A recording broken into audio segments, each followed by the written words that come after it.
महोदय, उत्तर मुद्रित है, पूरक पूछ लें। जी महोदय, 4 दिसंबर 2018 की कैबिनेट मीटिंग में 20वें प्रस्ताव के रूप में यह पारित किया गया कि जो एमबीबीएस डॉक्टर हैं और आयुष डॉक्टर हैं सबका मानदेय बराबर दिया जाएगा। 2007 को उसी आलोक में एक आदेश निकला 16A327/13। इस आदेश के तहत एमबीबीएस का मानदेय बढ़ा दिया गया। इस तरह का आदेश निकला।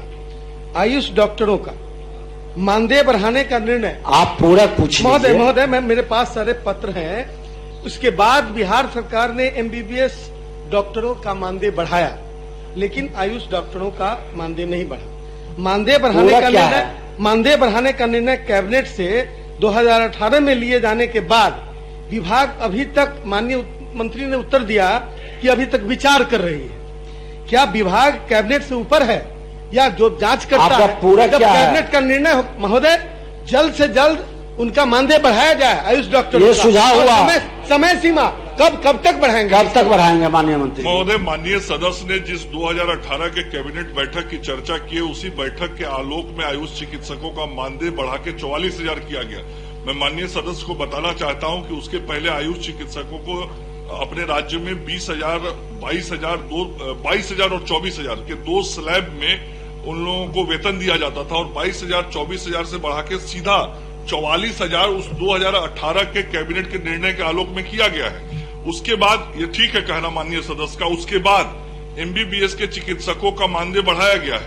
और जो अंतिम उनका प्रश्न है कि आयुष चिकित्सकों के बारे में क्या, तो मैंने कहा है कि ये विचाराधीन है और सरकार विचार कर रही है। महोदय, कैबिनेट का निर्णय 4 लाइन का मैं पढ़ के सुनाता हूँ। संविदा के आधार पर नियोजित आयुष चिकित्सकों NRHM, NRBSK को एलोपैथ प्रक्षेत्र के संविदागत चिकित्सकों के समान मानदेय देने एवं आयुष एवं संस्थानों में स्वीकृत बल के विरुद्ध नियोजित संविदागत चिकित्सकों एवं शिक्षकों को भी एलोपैथ प्रक्षेत्र में मिल रहे चिकित्सकों एवं शिक्षकों के मानदेय के समान मानदेय स्वीकृत किए जाने के संबंध में, और यह प्रपोजल स्वीकृत हो गया।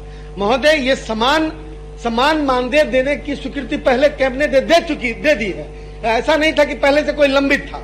अब आगे कोई भी निर्णय हो रहा है उसमें उनको छोड़ दिया जा रहा है। उस डॉक्टरों को जब एक बार कैबिनेट का निर्णय हो गया तो फिर उसके बराबर होना चाहिए था। ठीक है, आपके सुझाव ग्रहण किए। नहीं, स्पष्ट हो जाए। माननीय सदस्य जो कर रहे हैं उनके ध्यान में होना चाहिए। उसके पहले मैंने बोला 22,000 और 24,000 का 2 स्लैब मिलता था। जो 2018 का कैबिनेट का निर्णय हुआ, मैं उस कैबिनेट का सदस्य हूँ और मैं उस विभाग का मंत्री हूँ, मुझे जानकारी है।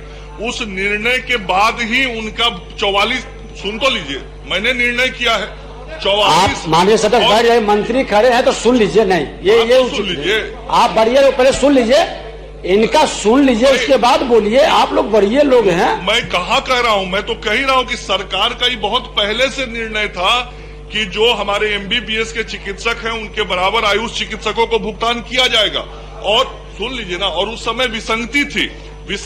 उसी विसंगति को दूर करने के लिए उस कैबिनेट की बैठक में वो निर्णय करके, जिस दिन का वो निर्णय है आप देख लीजिएगा, उस दिन एमबीबीएस डॉक्टर को भी 44,000 मिलता था और उसके समतुल्य आयुष चिकित्सकों का 44,000 किया गया। उसके बाद में एमबीबीएस डॉक्टरों का वेतन बढ़ा है, तो हम आयुष के भी बढ़ाने के बारे में विचार रखते हैं, ये मैं कह रहा हूँ। ठीक है, बोलिए। महोदय, लास्ट है आपका पूरा। महोदय, उसमें कैबिनेट में जो निर्णय था वो दोनों का मानदेय समान होगा। अब कहीं ग्रेस देने की बात नहीं है महोदय, सबका समान बराबर का दर्जा दिया गया है, इसलिए सबको समान वेतन की बात थी। और महोदय, हम एक का बढ़ा देंगे, फिर दूसरी बार आंदोलन करेगा, उसके बाद फिर उसको हम बढ़ाएंगे। कैबिनेट निर्णय बार नहीं, एक बार निर्णय लिया जा चुका है महोदय, तो इसको परमानेंटली लागू करने की मांग करता हूं। और मैं महोदय, नोट आलोक जी ने स्पष्ट रूप से पढ़ के बताया, उसमें जो है समान वेतन जो है वो देने की बात है। उसमें ये कहीं नहीं लिखा हुआ कि बढ़ाने की बात है।